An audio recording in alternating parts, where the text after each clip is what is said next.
tenemos que hacerla acordada con el gobierno español, es una condición que nos impide la posibilidad de votar. Pero estamos tan convencidos que la mayoría de los ciudadanos de Cataluña quieren votar y que además una parte muy importante, importantísima, incluso de los votantes del Partido Socialista, creen que debemos votar y que tenemos el derecho a votar, pues estoy seguro que acabaremos votando, digan lo que digan, aquellos que no nos quieren dejar votar. Se ha hablado muchísimo de la fecha y de la pregunta que tiene que tener esa consulta. Joan Tardá decía apenas unos días que será antes del 15 de diciembre, cuando finalmente se determine cuál será esa pregunta y cuál será la fecha. El propio Artur Mas ya ha confirmado que será así. No sé si, por lo tanto, se está definiendo un poco más el marco. Bueno, yo creo que el marco está muy bien definido desde el programa electoral con el que nos presentamos la actual mayoría parlamentaria a las últimas elecciones y que obtuvimos una amplísima mayoría.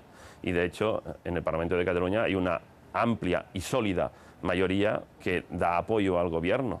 Y por tanto, el compromiso está muy bien delimitado desde antes de las últimas elecciones. De hecho, las últimas elecciones se convocaron precisamente para delimitar, para preparar este marco con unos programas electorales muy explícitos. Por tanto, esto no es una propuesta de un líder político determinado ni de un presidente de un gobierno determinado, sino que es una propuesta de la amplísima mayoría de los ciudadanos de Cataluña que votaron en este sentido y que además han dado apoyo a este compromiso electoral a través de movilizaciones extraordinarias. La manifestación del 11 de septiembre del 2012 o la vía catalana, la vía de Ciudadanos del 11 de septiembre del 2013. Por tanto, yo creo que este compromiso está muy bien delimitado y además está muy bien delimitado el hecho de ir a votar también porque hay diversas resoluciones del Parlamento de Cataluña, resoluciones consecutivas del Parlamento de Cataluña que van concretando este marco. La última de estas resoluciones del Parlamento de Cataluña establecía claramente que habrá pregunta y fecha antes de final de este año. Por tanto, lo que ha dicho el diputado Joan Tardá o lo que ha dicho el presidente Mas, pues responde exactamente a lo que ha votado el Parlamento de Cataluña en consonancia a los compromisos electorales que teníamos desde hace muchísimo tiempo y en consonancia también al programa electoral y político de Esquerra Republicana desde hace unas cuantas décadas. La semana pasada, una de las últimas imágenes que veíamos era la reunión A3 que mantuvieron Alfredo Pérez Rubalcaba, Pere Navarro y Artur Mas. ¿Les sorprendió algo de aquel encuentro? No, a mí me parece muy bien que todo el mundo dialogue, que dialogue con todo el mundo, que dialoguen siempre y nosotros estamos totalmente de acuerdo en que la gente hable, ¿no? Y lo único que nosotros sí que lamentamos es que cuando el gobierno español habla de diálogo, confunde el diálogo con el monólogo y que los gobiernos españoles, en lugar de dialogar, lo que hacen son dictados y dictan cuál es su voluntad y cuáles son sus preferencias y no escuchan nunca los argumentos de los demás. Por tanto, que haya reuniones entre el señor Rubalcaba y el señor Navarro y el señor Mas me parece muy bien. De hecho, la reunión fue el viernes. Entiendo por las valoraciones que hicieron públicamente todos ellos que la reunión fue muy positiva y unas horas más tarde, tan solo unas horas más tarde, el señor Navarro se desdijo de lo que había dicho unas horas antes, pero puesto que yo no soy el señor Navarro, sino que soy el señor Junqueras, a mí me corresponde opinar sobre lo que Esquerra Republicana quiere, dice, defiende y hace, y no sobre lo que los demás dicen, defienden o hacen, que son mucho más adecuados ellos para responderlo. Pero en cualquier caso, siempre a favor del diálogo, siempre a favor de hablar con todo el mundo y sobre todo, siempre a favor de la democracia, siempre a favor de escuchar la voluntad de los ciudadanos, siempre a favor de que los ciudadanos puedan ejercer el derecho democrático más básico de todos, que es el derecho a voto, y por tanto siempre a favor de que haya unas urnas donde podamos depositar nuestras papeletas en las que haya un sí o haya un no, y ambas respuestas son igualmente legítimas y nosotros haremos todo lo posible para que vote todo el mundo, los del sí y los del no. Haremos todo lo posible para que vote todo el mundo, mientras que el gobierno español, el PP y algunos más harán todo lo posible para que no vote nadie, ni los del no ni los del sí. Y yo creo que esta es una diferencia fundamental, que es la diferencia entre los que estamos a favor de ejercer el derecho democrático al voto y aquellos que hacen todo lo posible para que no lo podamos ejercer. Y puesto que la democracia es el argumento fundamental sobre el cual construimos todas nuestras formas de convivencia y todos nuestros marcos institucionales, estamos convencidos que aquellos que defendemos el ejercicio democrático acabaremos encontrando el mecanismo para que la voz y la voluntad de nuestros ciudadanos sea escuchada. Pero, ¿qué peso puede tener que Alfredo Pérez Rubalcaba haya decidido intervenir en el proceso? Quiero decir, Rubalcaba se dijo que había hablado directamente con Mariano Rajoy, que Mariano Rajoy le había expresado su preocupación por la situación tensa, por el conflicto que se mantiene con Cataluña, pero lejos de verbalizar la palabra conflicto, problema, ¿qué intención real hay de ponerle una solución al problema? Pues no lo sé, tendrá que preguntárselo a él. En cualquier caso, yo lo que entiendo, y insisto que no me gusta opinar sobre lo que los demás opinan, pero yo lo que entiendo es que el señor Rubalcaba hizo unas declaraciones en un determinado sentido y que 3 horas más tarde el señor Rajoy lo desmintió, o le desmintió absolutamente. Y dejó muy claro que nada de nada. Por tanto, no sé, yo creo que es mejor que se lo pregunten al señor Rubalcaba o al señor Rajoy qué es lo que dijeron y por qué lo dijeron y en qué contexto lo dijeron y cómo debemos interpretar lo que dijeron. Yo insisto, al margen de lo que diga el señor Rubalcaba, al margen de lo que diga el señor Rajoy, al margen de si se ponen de acuerdo o no se ponen de acuerdo, y lo que parece evidente es que el PP no aceptará en ningún caso una reforma del marco constitucional, que además es innecesaria. No hay que reformar la Constitución para que los ciudadanos puedan votar, porque insisto que existen muchos mecanismos legales que permiten convocar un referéndum en Cataluña, muchos. Por tanto, no hay que cambiar la Constitución, pero en cualquier caso el PP se refugia en la idea del cambio constitucional para decir que no tenemos derecho a votar. Y ha dicho que no quiere hacer ningún cambio en la Constitución. Por tanto, la opinión del señor Rubalcaba en este sentido parece irrelevante, no porque lo diga yo, sino porque el señor Rajoy ha dejado claro que la opinión del señor Rubalcaba es irrelevante. Pero esto tampoco nos debe sorprender, porque desde el punto de vista del Partido Popular, todas las opiniones del resto del mundo son irrelevantes. Yo no he visto nunca que el PP esté dispuesto a negociar nada significativo con nadie, ni en la ley de educación, ni en la política económica, ni en la política fiscal, ni absolutamente en ningún aspecto. Y bueno, si yo me equivoco, espero que si puede ser amablemente, pues alguien me corrija. Pero que yo sepa, ni en el Congreso de los Diputados, ni en el Senado, ni en ningún ámbito, el PP destaca por su voluntad de diálogo ni de llegar a acuerdos con nadie. De hecho, no llega a acuerdos con nadie y aplica una mayoría absoluta, absolutísima y sin ningún complejo. Es más, la voluntad manifiesta del Estado español de no llegar a acuerdos con nadie también se pone en evidencia en el marco institucional europeo. Y yo me gustaría recordar alguna evidencia. Y es que el Estado español tiene el récord de expedientes abiertos por violación de competencia comunitaria, con más de 400 expedientes abiertos por la Comisión Europea por violar directivas europeas. O que el Estado español tiene el récord de sentencias en contra por parte del Tribunal de Derechos Humanos de Estrasburgo. O que el Estado español encabeza el índice de la miseria de la Unión Europea, que es el resultado de sumar el porcentaje de paro y el porcentaje de déficit público, y en ambos porcentajes, el de paro y el de déficit público, el Estado español encabeza el ranking de toda Europa por delante de Grecia, de Portugal, de Chipre, de Bulgaria o de Letonia.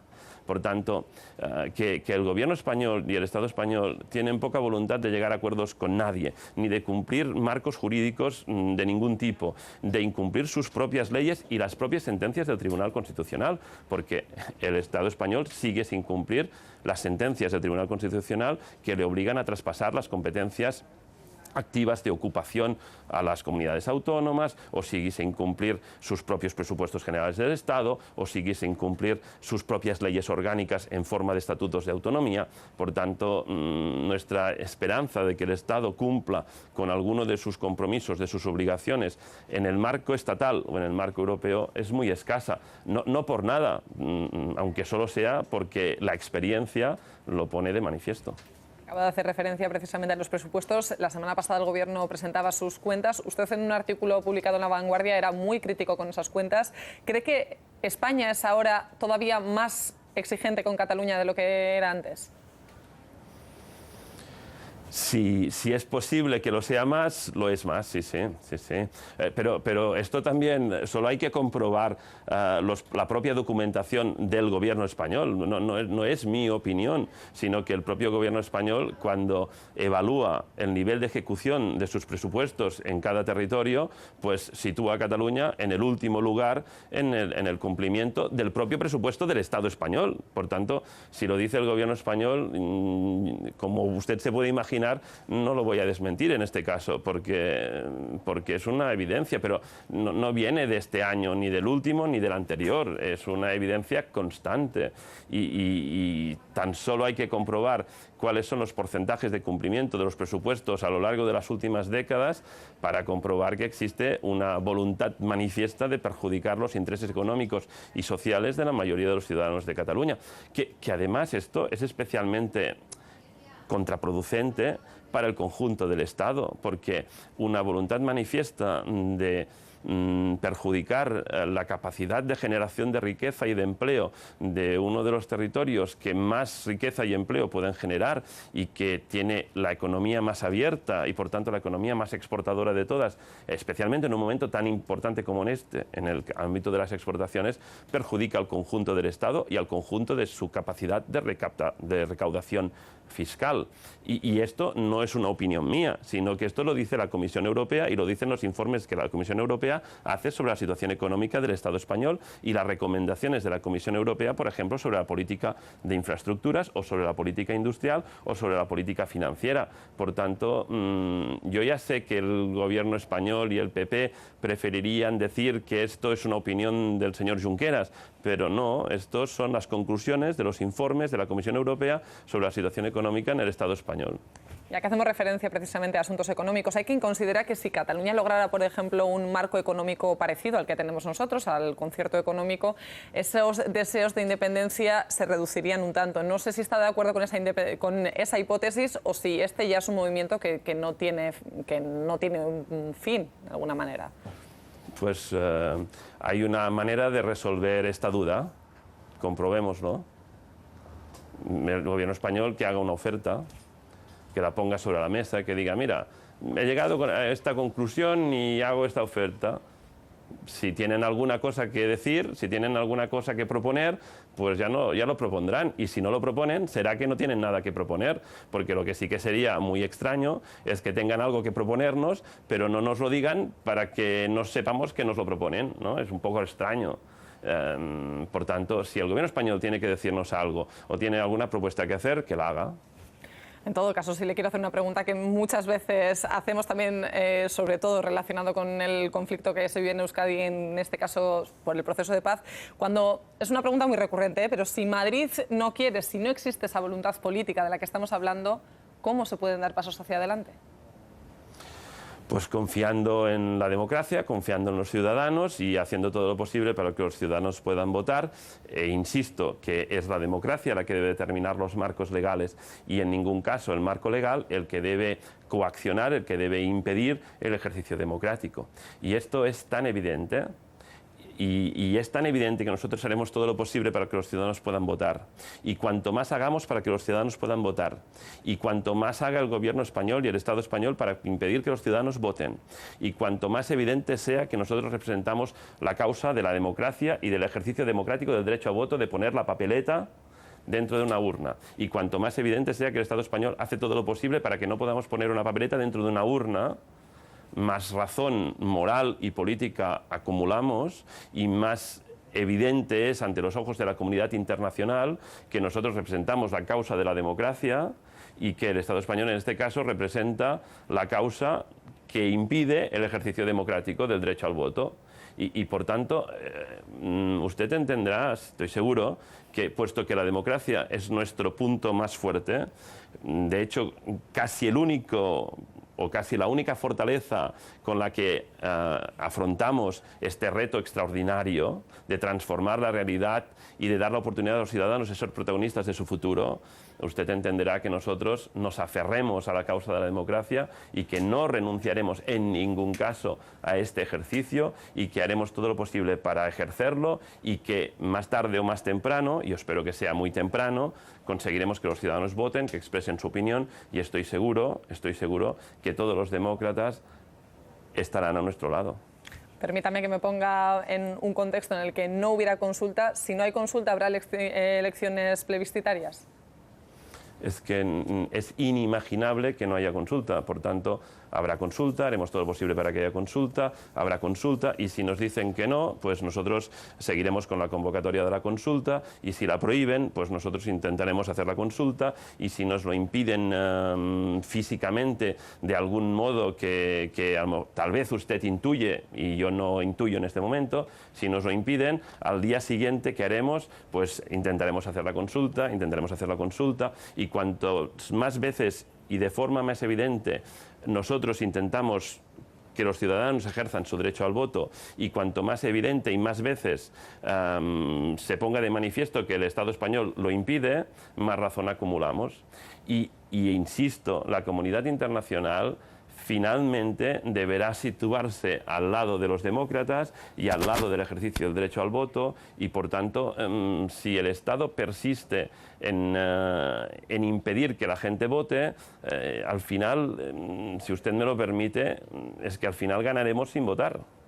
Porque es que es tan evidente que el ejercicio democrático del derecho al voto no debería ser impedido que si alguien lo impide, pierde todas las razones que le puedan asistir. Por tanto, nosotros queremos referéndum y referéndum y referéndum y referéndum y referéndum. Y si existe alguna causa que, insisto, yo en este momento no intuyo ni imagino, pero tal vez alguien pueda intuir e imaginar, y tal vez este alguien es el gobierno español, impidiese el ejercicio de este derecho democrático en un día concreto ante una pregunta concreta, y yo también insisto que al día siguiente lo que haremos es intentar votar, intentar hacer un referéndum con una fecha concreta, con una pregunta concreta, clara, que todo el mundo pueda entender, que tenga una respuesta explícita, porque estamos seguros que la comunidad internacional y la inmensa mayoría de los ciudadanos de Cataluña lo entienden perfectamente. De hecho, respecto a los ciudadanos de Cataluña, insisto que más del 80% de la población quiere ejercer su derecho a voto en un referéndum. Por tanto, nosotros nos mantendremos fieles a nuestro compromiso con los ciudadanos y nos mantendremos fieles a nuestro compromiso con la democracia. Hablamos de la comunidad internacional, por lo tanto, ¿es posible una independencia de España y seguir en la Unión Europea? Sí, seguro, ¿no? Bueno, la independencia de España ya la tiene, su independencia. En cualquier caso, es la independencia de Cataluña respecto a España. Sí, claro que es posible. De hecho, sí es posible la independencia de España. Sí, de acuerdo. Perdón. Es que las preposiciones a veces son relevantes. No, en cualquier caso, yo iba a decir que claro que es posible, si es posible la independencia de Escocia respecto al Reino Unido y que Escocia se mantenga dentro de la Unión Europea, pues claro que es evidente que Cataluña puede ser independiente y mantenerse dentro de la Unión Europea, porque si para Escocia es posible, ¿cómo no va a ser posible por Cataluña? Y si es posible para Flandes, porque nadie se plantea que Flandes quede fuera de la Unión Europea, entre otras cosas, porque quien quedaría fuera de la Unión Europea es la capital de la Unión Europea, que es Bruselas, que está en el centro de Flandes, ¿verdad que nadie se lo plantea, que Flandes quede fuera en caso de que sea independiente? Pues en el caso de Cataluña lo mismo. Y por tanto, ya sé que usted, no, a lo mejor no, usted no, pero imagino que tal vez alguien puede decir, pero es que el gobierno español vetará y como necesita la unanimidad de todos los estados, pero usted se imagina al gobierno español vetando que Cataluña forme parte de la Unión Europea, cuando resulta que el 70% de las exportaciones del Estado español se dirigen a la Unión Europea pasando por Cataluña. ¿Usted se imagina al gobierno alemán aceptando que el Estado español vete la presencia de Cataluña en la Unión Europea cuando resulta que hay unas cuantas multinacionales alemanas importantísimas en territorio catalán que la mayoría de sus ventas las hacen al conjunto de la Unión Europea? Si estamos en el siglo XXI, yo lo entendería lo que dice el gobierno español si estuviésemos en el siglo XVI. pero ha pasado medio milenio y espero que no haya pasado en vano. Y en cualquier caso, en muchos lugares del mundo, en vano no ha pasado. Y por tanto, por mucho que al gobierno español le duela, o por mucho que el gobierno español prefiriese pensar que estamos en el siglo XVI, pues estamos en el siglo XXI. En todo caso, sí le quiero preguntar por uno de los temas más serios que se ha vivido últimamente en torno al tema catalán. No sé si usted siente que hay un aumento de un cierto espíritu anticatalanista, o no sé cómo llamarlo, pero situaciones como las que se vivieron en la delegación de la Generalitat en Madrid, no sé si requerían de una respuesta más contundente.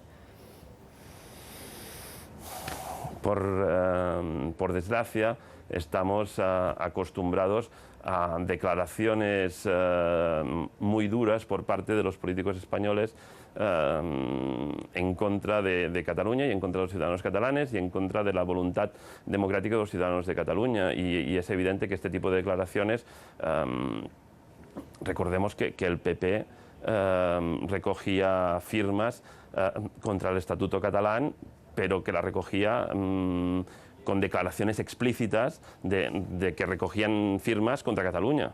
Por tanto, nada nuevo bajo el sol y, por desgracia, estamos muy acostumbrados a todo ello. Yo lo único que puedo decir es que yo soy alcalde de una ciudad metropolitana, muy cerca de Barcelona, en el centro de una comarca industrial como es el Baix Llobregat. Y yo soy alcalde de una ciudad donde el 80% de la población tiene como lengua habitual y lengua familiar la lengua española. Y estos ciudadanos no tienen ningún inconveniente de escoger como alcalde al presidente del partido independentista, más independentista, que hace más tiempo que es independentista, de todos los independentistas de Cataluña. Y que por tanto es perfectamente compatible sentirse emocionalmente español y ser independentista catalán. Del mismo modo que es perfectamente compatible ser independentista catalán, como lo soy yo, y tener la máxima estimación posible por la lengua, por la cultura e incluso por la nación española. Yo contra España no tengo nada de nada. Al contrario, yo, y lo he dicho en el Parlamento de Cataluña, yo estimo. El verbo estimar en catalán tiene connotaciones más sólidas que en español. Tal vez un poco menos sólidas que el verbo amar, pero si usted me apura, yo amo a España y amo la lengua española y la cultura española y yo lo único que quiero es que los ciudadanos de Cataluña democráticamente puedan decidir su futuro. Y es perfectamente compatible que Cataluña sea un país independiente y que nuestras relaciones con España y con los españoles y con la lengua y con la cultura española sea inmejorable, como de hecho lo es, entiendo, entre españoles y argentinos, o españoles y cubanos, o españoles y portugueses, o españoles y holandeses, por mucho que Holanda y Portugal y México y Argentina y Cuba un día se independizaron de España. Y si España es uno de los países del mundo del cual se han independizado más países del mundo, es difícil encontrar algún otro país, a lo mejor lo encontramos, pero no encontraremos muchos más, del cual se hayan independizado tantos estados como se han independizado de España. Y solo hace falta ver un mapa de América Latina. ¿Vale? Por tanto, si lo han hecho tantos antes que nosotros, ¿por qué no lo tenemos que hacer? ¿Por qué no podríamos hacerlo nosotros? Si mirando un mapa de Europa, más de la mitad de los estados que existen en este momento han proclamado su independencia a lo largo del siglo XX, más de la mitad, o sea, la mayoría absoluta de los estados que existen en Europa, si esto es así, y es así, y por tanto es un fenómeno habitual y por tanto normal que los ciudadanos de un país democráticamente decidan constituirse en Estado, ¿por qué no podríamos hacerlo los ciudadanos de Cataluña? ¿Por qué debería ser válido para tantos y tantos países del mundo, muchos de los cuales se han independizado de España, y no podría serlo para Cataluña? Y como usted puede imaginar, las declaraciones de los políticos españoles de la época, de cualquier época, eran que la independencia de quien sea, de Portugal, de Holanda, de Argentina, de México, de Cuba, era ilegal y que jamás la reconocerían y esto no impidió que todos ellos ahora sean estados independientes. ¿Verdad que no lo impidió?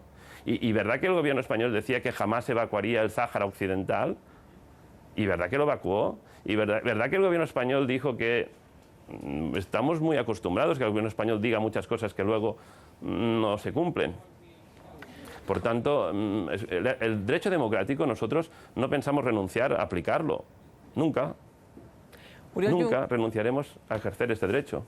Oriol Junqueras, hemos agotado ya la media hora de entrevista que teníamos. Lástima. Veremos qué da de sí el tema, porque seguramente tengamos mucho de qué hablar en próximas semanas y meses, así que espero que tengamos la oportunidad de volver a hablar. Muchas gracias. Será un placer, gracias.